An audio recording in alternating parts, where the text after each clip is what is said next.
Welcome to Resilient Schools. This show is part of the B Podcast Network. You can see all of our great shows at bpodcastnetwork.com. Today on Resilient Schools, I'm excited to have Dr. Gastrid Harrigan on. He has been an educator for over 19 years as a math teacher, assistant principal, and currently a secondary principal. In addition, Dr. Harrigan is a professor of education at Broward College and Colorado State University Global. He specializes in supporting teachers and school leaders to build trusting relationships with students and improving the culture and climate of schools to optimize staff and students' experience. He has extensive experience leading and instructing educators at all levels and has been recognized for his expertise, innovative leadership, student engagement, and academic achievement strategies. He frequently speaks at national conferences on leadership, curriculum, school culture and climate, social emotional learning, and trauma-informed practices. He's also the host of the School Leaders Podcast. This podcast provides bite-sized tips, ideas, and PD for emerging and current school leaders. In 2021, he was named Principal of the Year by Learning for Success, Inc., and nominated for Principal of the Year in 2023 in Broward County Public Schools, Florida. That name may sound familiar, as just last week we had Rachel on, who is also from Broward County Schools. This was not planned in advance. It just happened to be that way. Dr. Harrigan holds a Bachelor of Science in Electrical Engineering and a Master of Science in Educational Leadership, K-12 from Florida Atlantic University, and a Doctorate in Education and Administrator Leadership for Teaching and Learning from Walden University. He's married to Deborah, and they have 2 sons and 1 daughter. Gastrid, welcome to the Resilient Schools podcast. Hey, how are you, Jethro? I'm just glad to be here. Yeah, I'm glad to have you here. Excited for our opportunity to connect. We got connected because I came into the tail end of one of your sessions at the Trauma Sensitive Schools Conference that's put on by the Attachment Trauma Network. And we've had several people that I met through that network on this show. And so I'm excited to chat with you today. So we're going to talk a little bit today about the adult side of dealing with trauma in schools. And this is something that I think is important for us to address and be aware of. So let's start there. Let's talk about how do we take care of the teachers and help them take care of themselves, Gastrid. Thank you for bringing that up. And I think oftentimes we talk about, obviously, a lot of our kids coming out of the pandemic are facing a lot of traumatic, have experienced a lot of traumatic experience. And we are seeing it in our schools as a current principal, almost daily, dealing with the student trauma, but oftentimes not enough time is given to the adult trauma, the challenges that our teachers and our staff face, and ways that leaders can really support teachers to ensure that they are able to provide, they are their best self and able to provide support and the best instruction for students when they're in front of kids.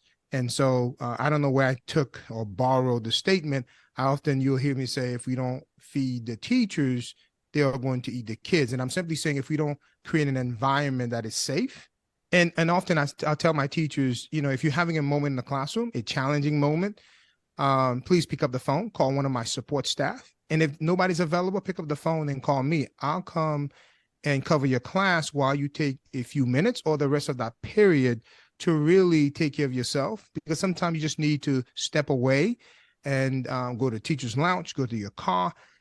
I like to say USA, right? Just take a moment because oftentimes teachers are under a lot of pressure and they have a lot of challenges. And I think school leaders need to create an environment where it's okay for the teacher to say, hey, I need a break right now. And I think that's important in the time that we are living in right now. For sure. What is USA? Oh, USA is just saying a moment to just breathe, a moment to just take a break and just, recenter. We are big on mindfulness. So every meeting, every morning across the school, we have morning meetings. We're a secondary school, so we have morning meetings. And every meeting we have, staff meeting, we start with a mindfulness activity. So we encourage the staff to always take a moment and center themselves, take a moment to really reflect. And each staff member use different strategies, obviously different strategies with the kids and different strategies even for themselves. But we encourage the staff to take a moment to center themselves, or if they're having a difficult day, that's where I say call and just do whatever it takes to recenter yourself, to recalibrate, or even to go see one of our therapists on campus. Talk about what that looks like, doing mindfulness moments as a staff on a regular basis. Who leads that? How do you know what to do? Where do you get ideas for that? So most of that is led by my family counselor team. I have about 3 therapists, and they lead most of that. But what I will tell you often is that at the school-wide meetings, I will take the time and lead some of them. And in the beginning, I led most of them myself or my assistant principal. And over time, I empower my family therapist to lead it. And the reason why I think leaders need to lead it, because I found that when the leader sometimes, especially in the beginning, leading the work, sort of like the lead learner, when you're leading that mindfulness activity, it makes it okay that, hey, the principal, the leader is also understanding and valuing the importance of mindfulness. And so it makes it better. And I think it's encouraged the staff for everybody to participate. And we do a variety of different things. Sometimes it's just, quiet music being played. Sometimes, we will put on a song and we are dancing, we are moving. So it varies from meeting to meeting, from season to season, depending on what's going on. But in the beginning, it was led by me and my assistant principal. Now it really is being led by the team leaders and our family therapists.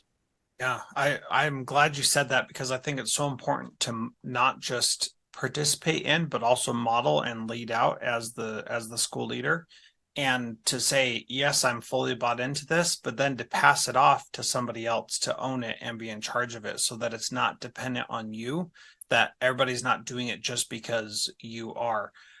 So let's talk a little bit more about that and how it started out, and how long it took you before people started buying into it themselves. So we've been in this journey about 6-7 years. It first started out because before pandemic, obviously, and we were looking at the needs of my school. A lot of students coming with a lot of drama. It happens to be the population we service. It comes with a lot of drama, with a lot of trauma, with a lot of challenges, difficulties. So we begin to look at how do we meet that need.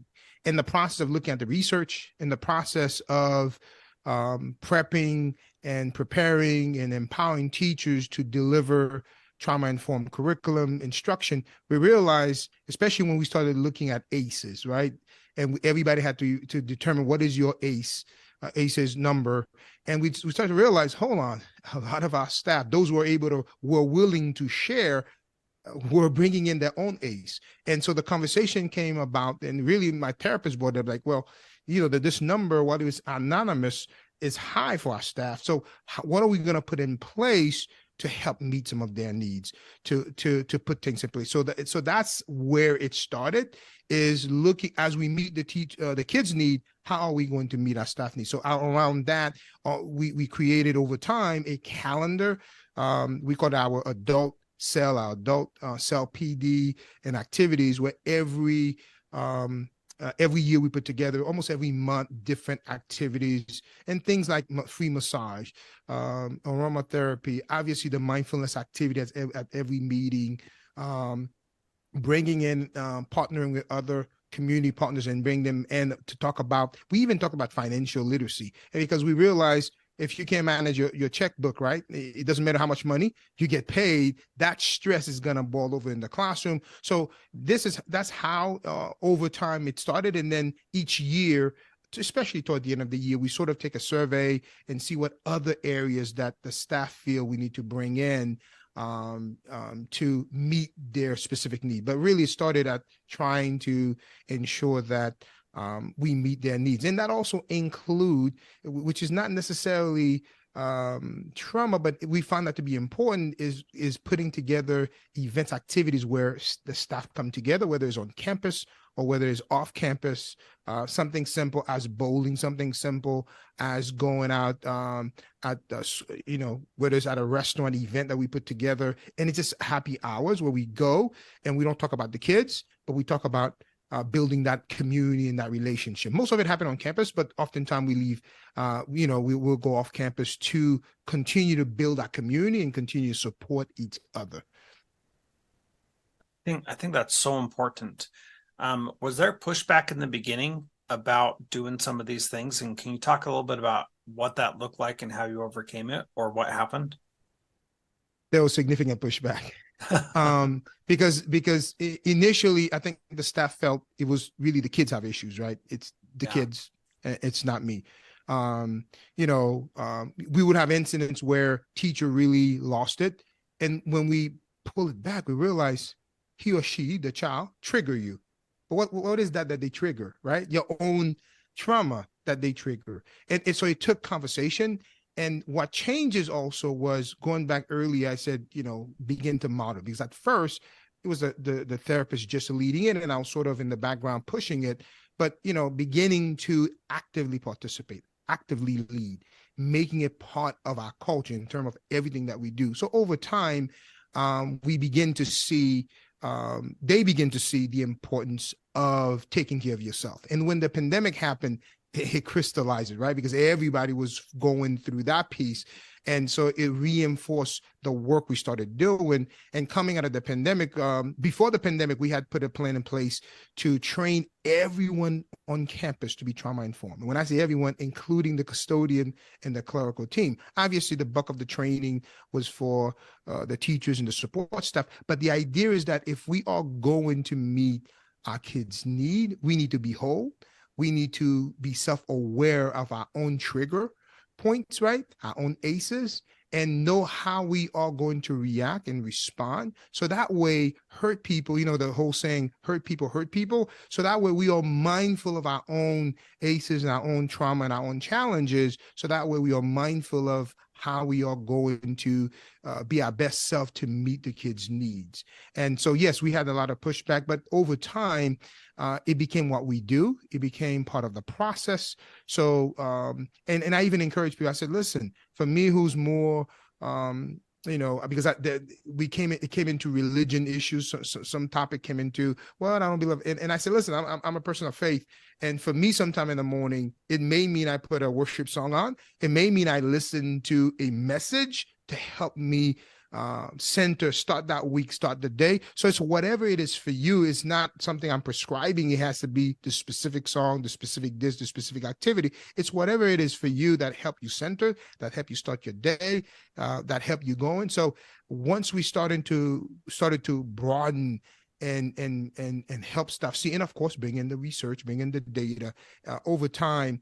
Now, some of the staff who used to push back on now having dialogue of how themselves, their own routine, sharing their own routine in the morning before getting to work, and what is it that they do to take care of themselves.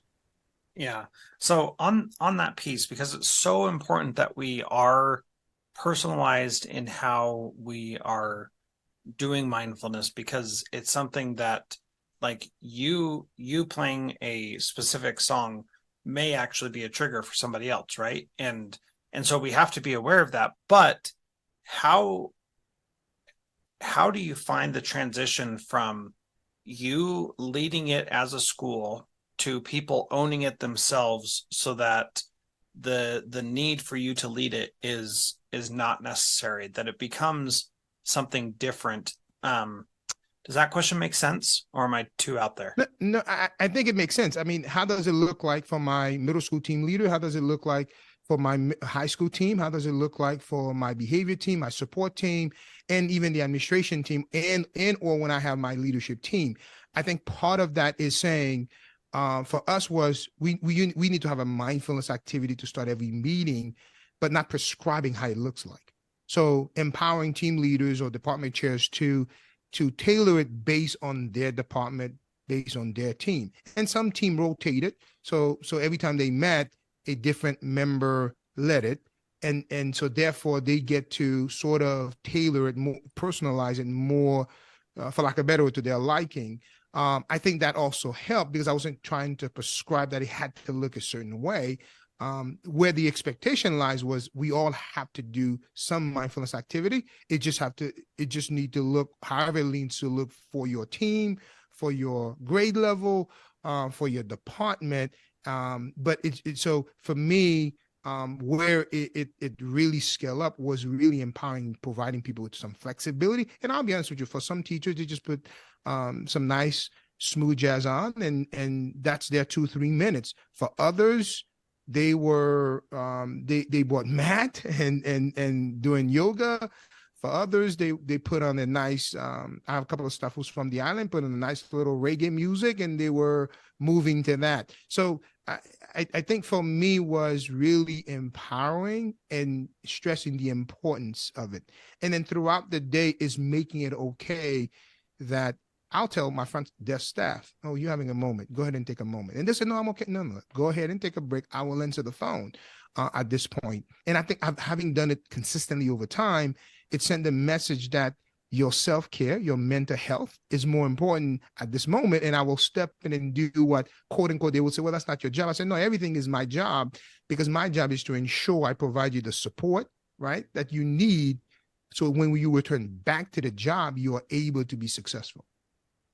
Yeah, I really appreciate that, Gastrid. And I think that taking that approach of my job is to support you and help you be ready and able to take on your job is really valuable. The other thing that I like about it is that you're prescribing that it needs to be done, not how it needs to be done. And so you're able to say, this is an important part of what we do. And it's so important that we're going to take time out of every meeting to do it. And that part's not optional. We're gonna make sure that it happens. And there's this balance between making people engage in something like this for their own good, even if they don't want to, and making them sit through it, and people taking the time as a community to be mindful and take some time to do that as a community before digging into the work that they have to do. Can you talk a little bit about that aspect of how this is powerful in helping people, whether they need to get centered or not, get centered before a meeting, and maybe some other benefits you've seen from it? There's many benefits, and yes, it took some work. It took some, like you just said, making it a requirement to do, but not necessarily how.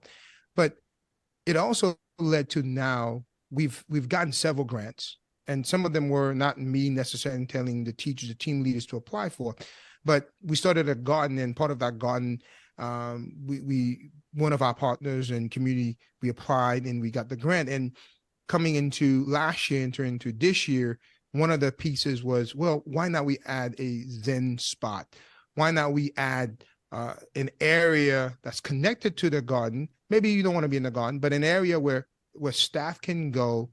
There is soft music being played. An area where they could sit, they could have lunch. They could even bring a kid out there if you're a therapist. So it has gotten to the point where, initially I didn't have money to do it, but they've applied and gotten grants to really create different areas on campus for students and staff to have places where it's conducive, to have a moment where they just need a moment of quietness. So for the staff, a Zen spot, the garden is there, and a Zen spot, which has the bleachers there, soft music, water playing, where they could just go, but I just need a moment to just sit here and get breath of fresh air, and whatever it means for that specific staff member. And I didn't tell them to necessarily say, hey, we must apply, but the team saw, and it wasn't just the support staff, it was the support staff getting together with teachers and says, how can we expand this? Not only for, we have a place for students, but how do we expand it where even staff can have a place where they really go and center, or just sit there and listen to music, or a moment where it's the phone will not ringing, right? Yeah. Nobody's calling me at this moment. It is a moment of quietness. It could be 5 minutes. It could be 10 minutes. It could be during my planning time. It could be, or that moment where I need to just go and center myself. So I think that's where for us, it has led to, like I said, getting those grants and really expanding to really help meet not only just students, but also our staff needs. Yeah. Well, my whole entire career as a teacher, district office, principal, vice principal, I took naps on a regular basis during school, at school. And I needed that to be at my best and to do the best that I could. And that was how I got centered. And I would literally lie down on the floor, put my under my desk, put my feet up on my chair, and I would take this power nap for 2 minutes, 5 minutes, sometimes 20 minutes, just depending on what I needed in the moment. And I was always embarrassed to share that that's what I was doing because I thought I would get in trouble or, can't be sleeping on the job. But in those situations, I obviously never did it when I had students that were in my classroom. But the thing is like, I know that I needed that. And I knew well enough as a young teacher that I needed that. And there were a few times where it definitely, I could tell that it made things better for my students and for me. And, I think that we don't pay attention to that enough and do enough to get ourselves in the right mind space for working with people. And I've been doing some personal stuff lately, learning how to protect myself when the saboteurs come and try to take over my mind and try to tell me that I should be thinking something different or doing something different. And I got to tell you, the things that I've been learning, even though I've been paying attention to this for decades, things I've been learning in the past few weeks have been really powerful and have really helped me a lot in ways that I did not think I needed help, but they really have helped me do that. And I think that this continual learning and continuing to get better and grow is incredibly important. So you mentioned this, and I just want to circle back to it real quick. The idea of the Zen spot, you have one for the students, you have a separate one for the adults. And I think that that's a really important thing to note, that it's good to have places for people to go, but it's also good to have places that are not, this isn't a great way to say it, but contaminated by other people being there. Sometimes adults need to get away from kids. Sometimes kids need to get away from adults, and it's okay to admit that. And I appreciate that you said that. Anything you want to add on that? At the end of the day, for all the school leaders or district leaders are listening, at the end of the day, I think we need to make it safe and okay for people to do whatever it is that it takes to help center themselves, whether it is during their break, during their lunchtime, create those environment, whether it is in the classroom, whether it is, like you indicated, in your office, a Zen spot, the garden. For some staff, it's just walking around, right? Doing their power walk, and no kids. Some of them are listening to music. It's whatever. And some staff is just going in their car and listen, whatever it is for each staff member. But it's creating that environment that it's okay.